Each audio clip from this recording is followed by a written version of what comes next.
My name is Mike Ciavolino. Some of you may know me in another capacity, but today I am here as the co-chair for the 2013 Jersey Shore Walk for Autism Speaks, and I will tell you, it is quite an honor. 8 years ago, my wife and I had our first and only children, and they were triplets. She claims she did most of the work. Filming this, she did do most of the work.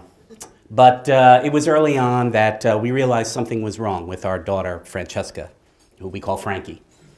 And a short time after that, it became clear that there were some behavioral changes in our son, Michael, who we call Michael. And our worst fears were confirmed when they were diagnosed both on the autism spectrum. And so, in the few minutes that I have with you today, I want to tell you a little bit about them. And I want to tell you a little bit about kids just like them. And then I want to tell you why we need your help. So, Lauren Havenke from Autism Speaks is with me today, so I'm compelled to do some stats and figures and things about autism, so let's do that first. 1 in 88 children are diagnosed with autism in the US. And here in our state, 1 in 49. That's 2 for all the people here in this room.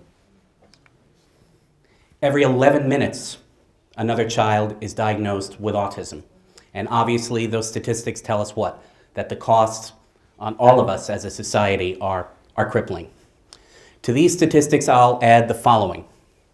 There are more autism diagnoses than AIDS, than cancer, than cystic fibrosis, than muscular dystrophy, than Down syndrome combined. Combined. And yet, autism receives less than 5% of the available government funding for research.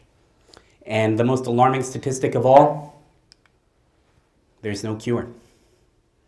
None. Now, these are all important statistics, but you can go to the Autism Speaks website. You can read the research papers, you can read the blogs, you can go to our Facebook page. There's a treasure trove of statistical information for you to check out. But what I want to do in the few minutes I have here is put a face on autism for you. These are the children of my colleague, co-walk chair, Beth Sarfati. You may know Beth. She spoke right here in this room to you 2 years ago. That is her autistic son, Colin, and his older brother, sibling, and mentor, Ian. These are the dark, grainy picture of my fellow co-walk chair, Amanda Laughlin. She couldn't be with us this year because her home was devastated by Sandy. That's her autistic son, Graham, and his typical sibling, Miles. And those are my 3. That's Michael on the right, Frankie in the middle, and my typical son, Nicholas, on the left. You can tell he's typical because he has a plastic snake on top of his head. Now, I just don't want to make this about my kids. I just want to share with you quickly why we volunteer, why the people at Autism Speaks work as hard as they do. Show of hands. Anybody use Google Alerts? Right. I had a Google alert come up, and I clicked on it, and it was my obituary. So after the panic attack subsided, I felt compelled to read it. And thankfully it wasn't me, but it was this poor chap from Virginia. He was an accountant and a very good one with a loving family. And so I read a few more, and there was a doctor, and there was a nurse, and a race car driver, all with great careers, all with great families. And I thought to myself, my God, is that it? We're on this planet 60, 70, 80 years, and the last words written about us is what we did for a living? Or should it be, should our legacy be, what difference did we make in the lives of those less fortunate? Because I own a marketing agency, and it could be the greatest agency in the US. I could have tons of clients and make a lot of money. But I can't cure autism.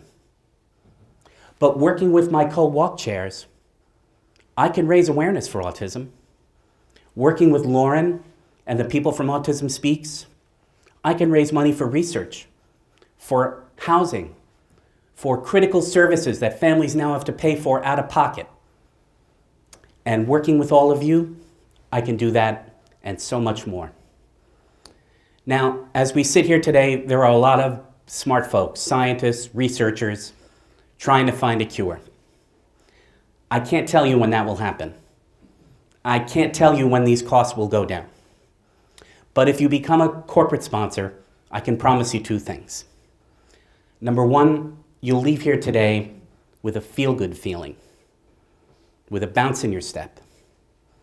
And number two, your legacy will now say that you have all made a difference, a profound difference, in the lives of so many kids just like them.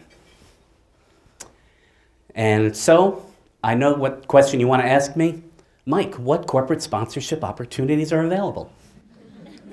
I will very quickly run through them. Our walk is Saturday, September 28th on the boardwalk at Pier Village. It is an outstanding setting for a walk. We have nearly 3,000 participants. Over 1,700 rabid Facebook fans will see your message. The sponsorship opportunities are a myriad. I'm not going to go through them. They're all in the packets on your tables. You can look through them. Lauren and I will be out front afterwards.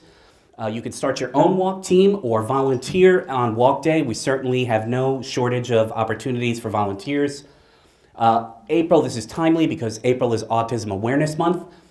There is an ongoing campaign called Light It Up Blue. You can have a lunch and learn with Autism Speaks. We'll come in and speak to your staff. You can encourage your staff to wear blue, and all of that is listed on a website called lightitupblue.org.